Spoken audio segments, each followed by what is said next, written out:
Welcome back to our weekly environmental news report. Today is October 9th, 2016. So we're here at Moffett Airfield, the NASA Ames Research Center, and behind me is The results from the first ever aerial survey of the Pacific Garbage Patch, conducted by the Ocean Cleanup, reveals that the amount of trash found in the vortex is much worse than previously thought.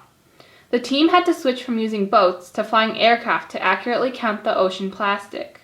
During a period of just 2.5 hours, the crew observed more than 1,000 large objects of plastic floating underneath this aircraft. Although the survey is still ongoing, the team shared that they had found more objects at the edge of the patch than they expected to find in the center. Expedition leader Julia Reiser said, "Knowing how much and what kind of plastic has accumulated in the ocean garbage patches is especially important. This determines the design of cleanup systems, the logistics of hauling plastic back to shore, the methods for recycling plastic, and the cost of the cleanup." China has been particularly affected by floods, as this year saw the worst floods in the country since 1998. As urbanization brings more people to the cities, the situation gets worse and worse.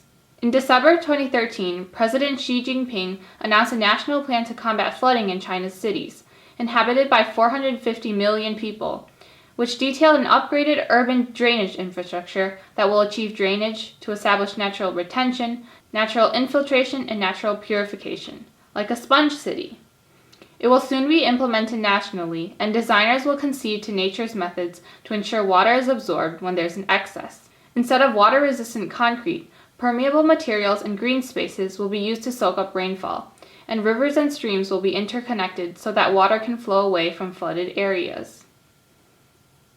Matt Drudge, author of the conservative media site drudgereport.com, suggests that the government might be lying about the scale of Hurricane Matthew to, quote, make an exaggerated point on climate.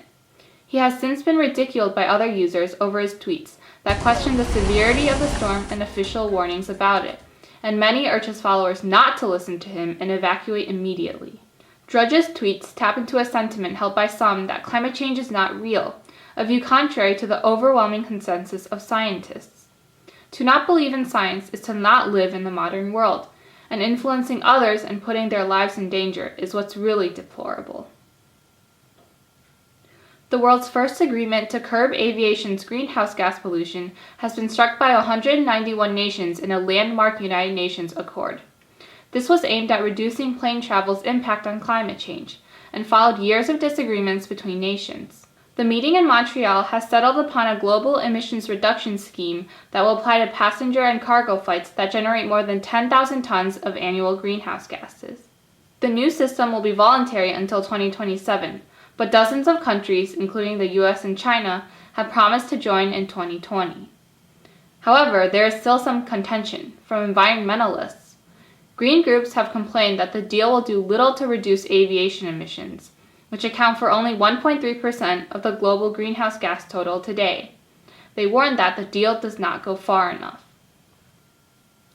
For the first time in history, a group of bees in the US called yellow-faced bees will be protected under the Endangered Species Act. They are endemic only to Hawaii, and although there are dozens of species of these bees, scientists identified several of them who are at risk of extinction and have been calling for their protection for years. These bees are vital pollinators for many of Hawaii's native plants, but destruction and modification of their habitat for agriculture by humans has drastically reduced their numbers. The loss of any species of bee is devastating for ecosystems and us, as about 75% of all food crops rely at least partly on pollination. Thank you for watching. See you next week.